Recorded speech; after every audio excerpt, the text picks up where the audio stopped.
बिस्मिल्लाहिर्रहमानिर्रहीम। काजी फाइज ईसा साहब को मुसलसल शिकस्त का सामना है, बल्कि हजीमत का सामना है, और उनके अपने ही जो फेलो जजेस हैं उनके हाथों उन्हें मुसलसल शिकस्त हो रही है। आज एक मीटिंग के मिनट्स जारी किए गए। 18 जुलाई को एक मीटिंग हुई थी। प्रैक्टिस एंड प्रोसीजर एक्ट के तहत एक कमेटी बनी हुई है।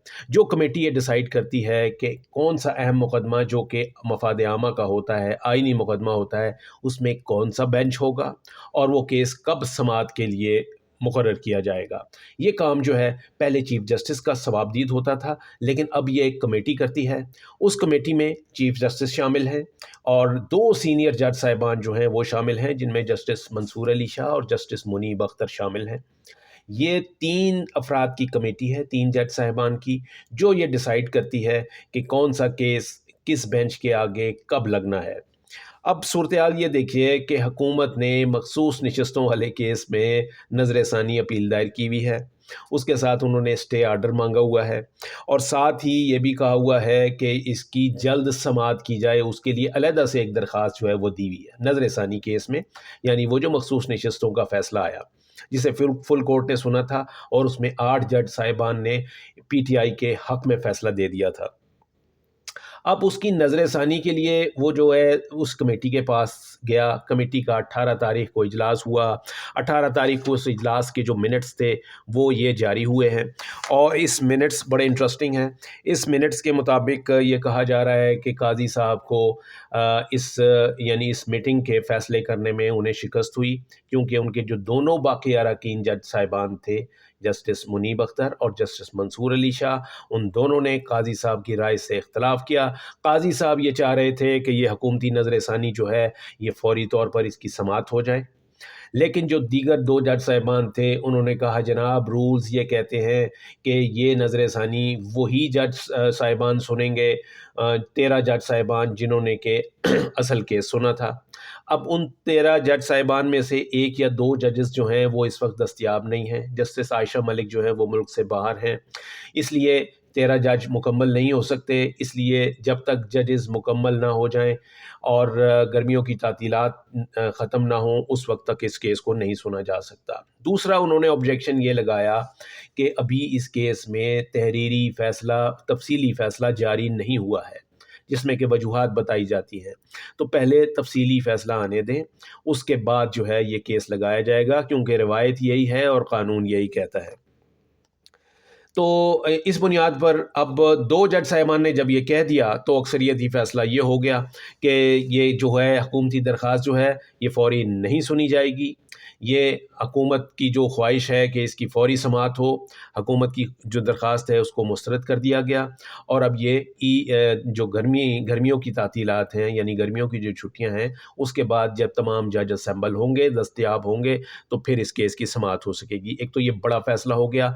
इस पे काजी साहब ने जो है वो बड़ी कोशिश की इस मीटिंग में कि किसी तरीके से ये मामला जो है इसको फ़ौरी समाअत के लिए मुकर्रर कर दिया जाए। उनका ये कहना था कि हमारी छुट्टियां जो हैं वो साइलीन के हकूक़ से ज़्यादा मुक़द्दम नहीं हैं और छुट्टियां जो हैं वो मनसूख भी की जा सकती हैं। अब बड़ी इंटरेस्टिंग बात है, उन्होंने कहा कि जी छुट्टियां मनसूख भी की जा सकती हैं। तो जस्टिस मुनीब अख्तर साहब ने ये कहा कि ये छुट्टियां जो हैं ये मनसूख इसलिए नहीं की जा सकती क्योंकि जो सुप्रीम कोर्ट के रूल्स बने हुए हैं वो यही कहते हैं, अगर आपको छुट्टियां मनसूख करनी हैं तो उससे पहले आपको जो फुल कोर्ट के रूल्स बने हुए हैं उनको अमेंड करना होगा। तो कानून जो कह रहा है, रूल्स जो कह रहे हैं उसके मुताबिक चलिए, उसके मुताबिक ये फ़ौरी समाअत जो है वो इसकी नहीं हो सकती, छुट्टियां भी मनसूख नहीं हो सकती और जो तफसीली फ़ैसला है उसके आने से पहले ये नज़र षानी भी समाअत के लिए मुकर्रर नहीं हो सकती। अब इसका नुकसान या फ़ायदा क्या हुआ है? हुकूमत को नुकसान ये हुआ है जी, हुकूमत ये चाहती थी कि इसकी फ़ौरी समाअत हो, नहीं हो रही। हुकूमत ये चाहती थी कि जो भी दस्तयाब जजेस हैं वो इस केस को सुन लें, ऐसा नहीं होगा। जो 13 जज साहिबान हैं वही इस केस को सुनेंगे। और इसमें काजी साहब ने ये कहा कि रूल्स ये भी कहते हैं कि कोई भी नज़र षानी जो है वो 15 दिन के अंदर जो है वो लगानी चाहिए, लेकिन रूल्स चूँकि जो दूसरे रूल्स हैं जिसकी तरफ जस्टिस मुनीब अख्तर और जस्टिस मंसूर अली शाह ने इशारा किया कि ये नज़र षानी उसी बेंच के सामने लगती है, इसलिए वो बेंच जो है वो फुल कोर्ट था। 13 رکنی تھا، اس میں 13 جج صاحبان شامل تھے. جب تک وہ 13 جج صاحبان کا فگر پورا نہیں ہو جاتا اس وقت تک یہ نہیں ہو سکتا. تو قاضی صاحب کی اکیلی رائے تھی، حکومت کے حق میں تھی. وہ چاہتے تھے حکومت کی درخواست جو ہے وہ منظور ہو جائے، لیکن قاضی صاحب کو اس معاملے پر اس کمیٹی کے فیصلے میں شکست ہوئی، اور جو 2 جج صاحبان تھے ان کا جو اکثریتی فیصلہ تھا وہی پریویل کرے گا. اس کا ایک دلچسپ پہلو جو ہے وہ یہ ہے، کہ اس سے پہلے یہ چیف جسٹس کی ثوابدید ہوا کرتی تھی. ہر دور میں یہ چیف جسٹس کی ثوابدید ہوتی تھی کہ کون سا بینچ کون سا کیس سنے گا اور کب اس کو سماعت کے لیے مقرر کرنا ہے. تو لیکن حکومت نے یعنی پارلیمنٹ نے ایک نیا قانون متعارف کرایا جس میں کہ جس کا نام تھا supreme court practice and procedure act, جس کے مطابق یہ کہا گیا کہ اب یہ ثوابدید جو ہے یہ چیف جسٹس کی نہیں ہوگی، بلکہ ایک کمیٹی بنے گی جس میں چیف جسٹس شامل ہوں گے اور دیگر 2 سینئر جج شامل ہوں گے، اور وہ 3 رکنی کمیٹی یہ فیصلہ کیا کرے گی کہ کون سا کیس کب لگنا ہے، کس بینچ کے آگے لگنا ہے. خاص طور پہ جو آرٹیکل 184(3) کے تحت مقدمات آتے ہیں براہ راست سپریم کورٹ میں، وہ والے کیسز جو ہیں ان کے لیے یہ کمیٹی فیصلہ کرے گی.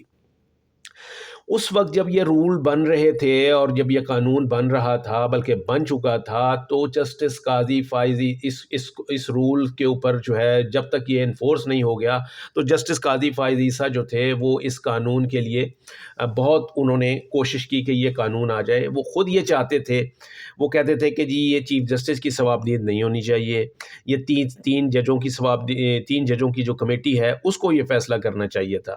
تو آج قاضی فائز عیسیٰ صاحب جو ہے وہ شاید یہ سوچ رہے ہوں گے کہ جب انہوں نے مخالفت کی تھی کہ نہیں چیف جسٹس کا ثوابدیدی اختیار جو ہے وہ نہیں ہے، اس ثوابدید کی جب انہوں نے مخالفت کی تو آج ان کو احساس ہو رہا ہوگا کہ انہوں نے شاید اس موقع پہ غلط فیصلہ کیا.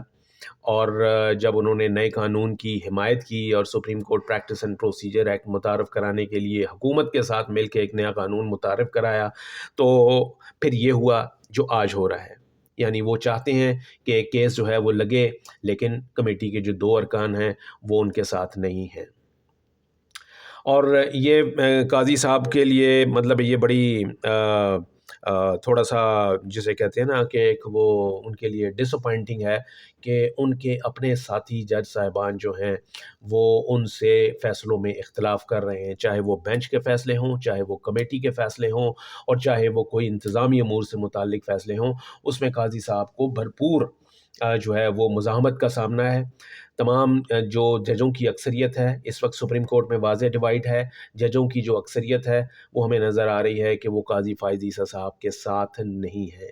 ان کے فیصلے بتا رہے ہیں، ان کے ریمارکس اینڈ آبزرویشنز بتا رہے ہیں، ان کے جو جو جو جو جو بھی کورسپونڈنس ہوتی ہے ججز کے درمیان وہ بتاتی ہے کہ یہ کوئی آئیڈیل ریلیشن شپ جو ہے وہ نہیں ہے between chief justice and his fellow ججز.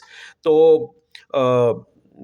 قاضی صاحب ایک اصول پسند جج کے طور پہ آئے تھے، اور کہا یہ جا رہا تھا کہ قاضی صاحب کے جی وہ بڑے آئین اور قانون کی پاسداری اور حلف کی بات کرتے ہیں.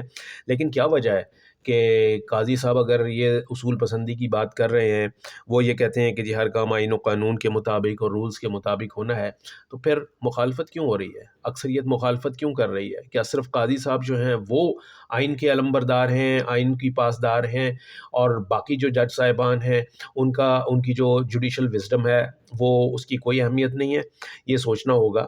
کیونکہ جو ہے میں ایک چیز کہتا ہوں کہ قاضی صاحب کو نا ایک وہ تھوڑا سا پارسائی کا بھی تکبر ہے. وہ سمجھتے یہ ہیں کہ شاید وہی سب سے زیادہ اصول پسند ہیں، وہی سب سے زیادہ عقل کل ہیں، اور انہی کو سب سے زیادہ قانون جو ہے وہ آتا ہے. قانون کی انٹرپریٹیشن بھی وہ درست سمجھتے ہیں جو وہ خود کر رہے ہوں. تو میرا خیال ہے کہ یہ ایسا جو ہے وہ یہ قاضی صاحب کی خوش فہمی ہے، کیونکہ جو دیگر جج صاحبان ہیں ان کی جو رائے ہے اور جو ایک کلیکٹیو وزڈم کا وہ مظاہرہ کر رہے ہوتے ہیں، اس کو اگر کمپیئر کیا جائے تو وہاں پر قاضی صاحب کا نیریٹیو، قاضی صاحب کی فلاسفی، قاضی صاحب کا جو کنڈکٹ ہے وہ کم وزن میں نظر آتا ہے، اور باقی جو جج صاحبان ہیں ان کا وہ جو کنڈکٹ ہے یا جو ان کا جو نیریٹو ہے یا جو اصول پسندی وہ دکھا رہے ہیں، وہ میرا خیال ہے وہاں پر وہ ڈومینیٹ کر رہی ہے، اور قاضی صاحب جو ہیں وہ اس میں تھوڑا سا نہیں بلکہ کافی ان کا جو پڑھ رہا ہے وہ نیچے نظر آ رہا ہے۔